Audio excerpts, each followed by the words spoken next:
কেউ যদি দিল থেকে মন থেকে মন উজাড় করে দিয়ে একবার আল্লাহকে ডাকে, আল্লাহ রাব্বুল আলামিন 70 বার জবাব দিয়ে দেন। এই জন্য আমরা আল্লাহকে বেশি বেশি ডাকবো। আল্লাহ পাক বলেন, শুধু আমি শুনি না,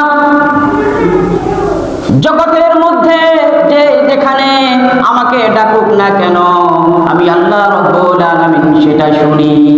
সুবহানাল্লাহ। আল্লাহ পাক বলেন, মা তাসকুতু মিন ওয়ারাকাতিন ইল্লা ইয়ালামুহা। আমি এমন শুনি,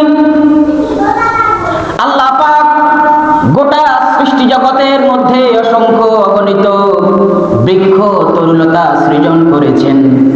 একটা পাতা যদি খসে, আমি আল্লাহ রাব্বুল আলামিন সেটার আওয়াজও শুনি। শুধু তাই নয়, তার সবচাইতে বড় প্রমাণ হলো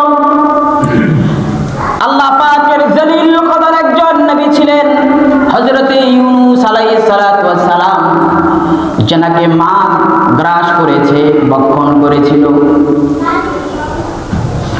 ব্লু হোয়েল, নীল তিমি নামক সবচাইতে বড় তিমি, সাগরের বুকে সবচাইতে বড় প্রাণীর নাম হলো নীল তিমি। সেই নীল তিমিটা যখন হযরতে ইউনূস আলাইহিস সালাতু ওয়াস সালামকে ভক্ষণ করেছে, আল্লাহ পাক হযরতে ইউনূস আলাইহিস সালাতু ওয়াস সালামের অন্তরে ইলহাম করে দিলেন।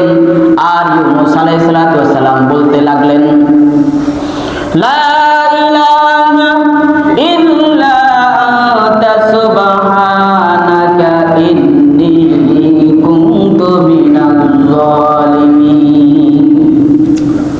কঠিন অন্ধকারে তিনি নিমজ্জিত হয়ে গেলেন। রাতের ঘুটঘুটে অন্ধকার, সাগরের তলদেশের অন্ধকার, পানির অন্ধকার, রাতের অন্ধকার, মাছের পেটের অন্ধকার, তিনটা অন্ধকারের মধ্যে হযরত ইউনূস আলাইহিস সালাতু ওয়াস সালাম নিমজ্জিত হয়ে গেলেন। পেটের মধ্যে তিনি দাঁড়িয়ে দাঁড়িয়ে নামাজ আদায় করেছেন, আর সব সময় জিকিরটা করলেন, লা ইলাহা ইল্লা আনতা সুবহানাকা ইন্নী কুনতু মিনাজ জালিমিন। এই কঠিন মুসিবতে, সাগরের অতল গহ্বরে অসংখ্য গণিত প্রাণী বসবাস করে, কেউ তার ডাক শুনে নাই। অন্তরিক্ষের কেউ শুনে নাই, মহাশূন্যের কেউ শুনে নাই, দুনিয়ার জমিনের কোন মানুষ, কোন ইনসান, কোন জিন জাতি তার কথা শুনে নাই। কিন্তু আরশে আজিমের মালিক আল্লাহ রাব্বুল আলামিন সেটাও শুনেছে। শুধু শুনে ক্ষান্ত হন নাই, তিনি জবাব দিয়া দিলেন, ফাস্তাজাবনা লাহু ওয়া নাজ্জাইনাহু মিনাল গাম্মি ওয়া কাযালিকা নুনজিল মুমিনিন। আল্লাহু আকবার।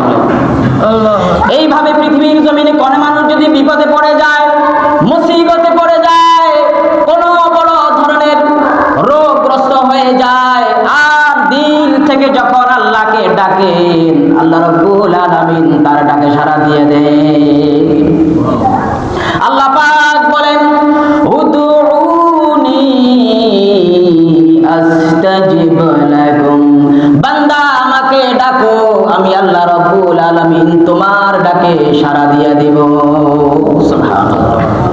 হাদিসে এসেছে, দুনিয়ার মানুষের কাছে যখন একজন মানুষ চায়, একবার চাইলে দেয়, আবার চাইলেও দেয়, আবার চাইলেও বলে বারবার আমার কাছে কি।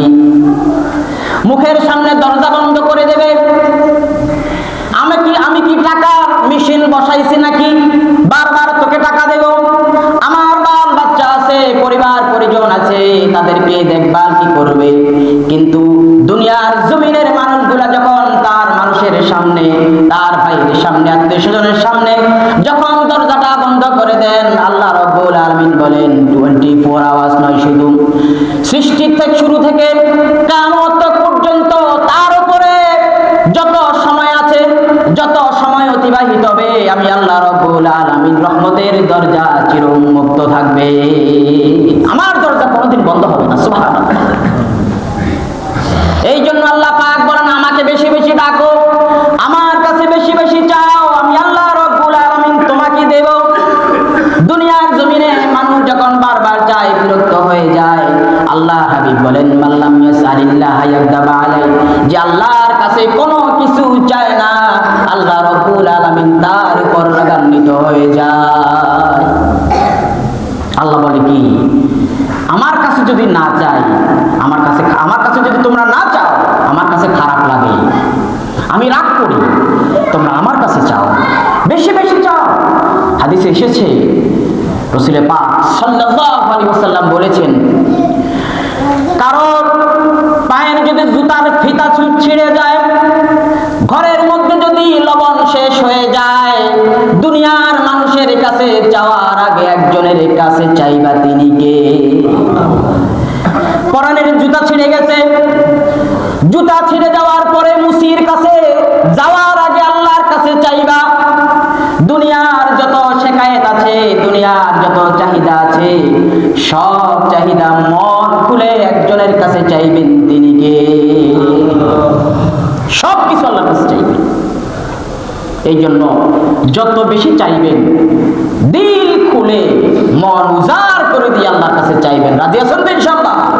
এই মাস শাবান মাস, সুবহানাল্লাহ বলেন, আরো জোরে বলেন সুবহানাল্লাহ।